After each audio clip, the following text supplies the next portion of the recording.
আসসালামু আলাইকুম। আপনারা সবাই কেমন আছেন? আশা করি মহান আল্লাহ তাবারক তাআলা আপনাদেরকে ভালো রাখছে। আপনাদের দোয়া এবং আশীর্বাদে মহান আল্লাহ তাবারক তাআলা আমাকেও ভালো রাখছে। আজকে আমি উপস্থিত হয়েছি জলেশ্বর সমষ্টির অন্তর্গত মধুপুর এলাকায়। যে এলাকায় পার্মানেন্ট প্রোটেকশন হয়েছে সেই এলাকা পরিদর্শন করার জন্য এবং আপনাদের দেখানোর জন্য। তাই আজকে এখানে আসছি। এখানে বর্তমান পর্যটন এরিয়া হয়েছে। বিভিন্ন জায়গায় থেকে বিকেলবেলায় এখানে আসে এবং আড্ডা দেয় এবং ব্রহ্মপুত্রর শীতল হাওয়া খায়। ইতিমধ্যে আপনারা দেখতে পাচ্ছেন নৌকার মধ্যে উঠে কয়েকজন বন্ধু শীতল হাওয়া খাইতেছে এবং তারা মনের গল্প করতেছে। আমার ক্যামেরা করা দেখে কোন থেকে যেন এক গুড়াগাড়া ক্যামেরার সম্মুখে আইসা পুরা দমে বাঘের মতো একটা লাভ দিছে। তা তো আপনারা দেখলেনি। সম্মুখে দেখতে পাচ্ছেন নদীর হাওয়া খাইতেছে এবং গার্লফ্রেন্ডের হাতে চ্যাট করতেছে এবং ফোনে কথা কইতেছে, সেলফি উঠতেছে এবং গার্লফ্রেন্ডের সাথে ভিডিও কলে আলোচনা করতেছে। একদম অসাধারণ দৃশ্য এখানে আসলে দেখতে পারবেন। সম্মুখে যে কে আসতেছে লোকটাকে চেনা চেনা মনে হইতেছে, লোকটা পরিচিত মনে হয়। ও আমার ভাগ্নে, দেখছেন কিরকম পাকজাহি দিল আমার ভাগ্নে। আমার ভাগ্নের পুরা দারুণ বডি। আমার ভাগ্নে সকাল বিকাল জিম করে তো আমার ভাগ্নে চিকনি হাসি দিয়ে চলে গেল।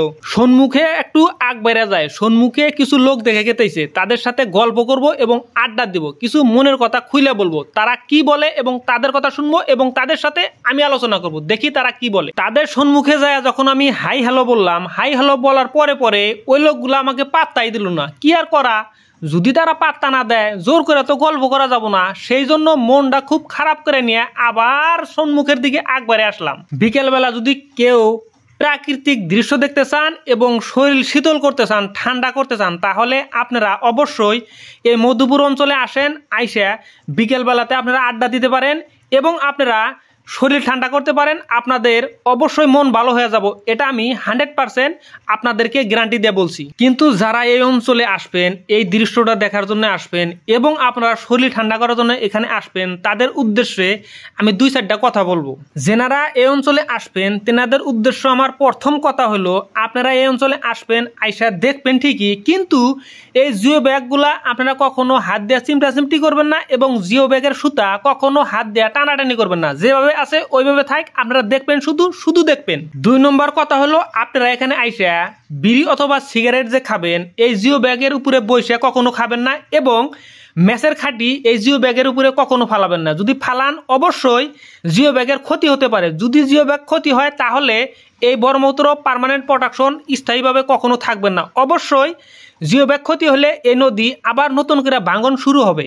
3 নম্বর অনুরোধ হলো, আপনারা কখনো জিও ব্যাগগুলা যে অবস্থায় আছে ওই অবস্থায় থাকুক, আপনারা কখনো জিও ব্যাগ টানাটানি করবেন না এবং জিও ব্যাগ তোলার চেষ্টা করবেন না।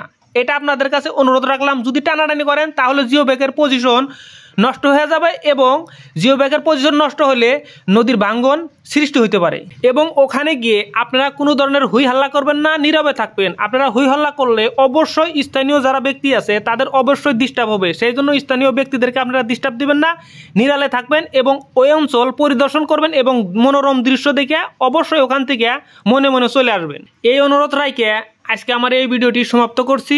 আপনারা অবশ্যই আমার এই ভিডিওটি শেয়ার করে দিবেন, যাতে আপনাদের শেয়ারের জন্য অন্য বন্ধুরা দেখে এই অঞ্চলে পরিদর্শন করার জন্য আসতে পারে এবং মনোরঞ্জন দৃশ্য দেখতে পারে। এই অনুরোধ রেখে আজকে আমার এই ভিডিওটি সমাপ্ত করলাম। আসসালামু আলাইকুম।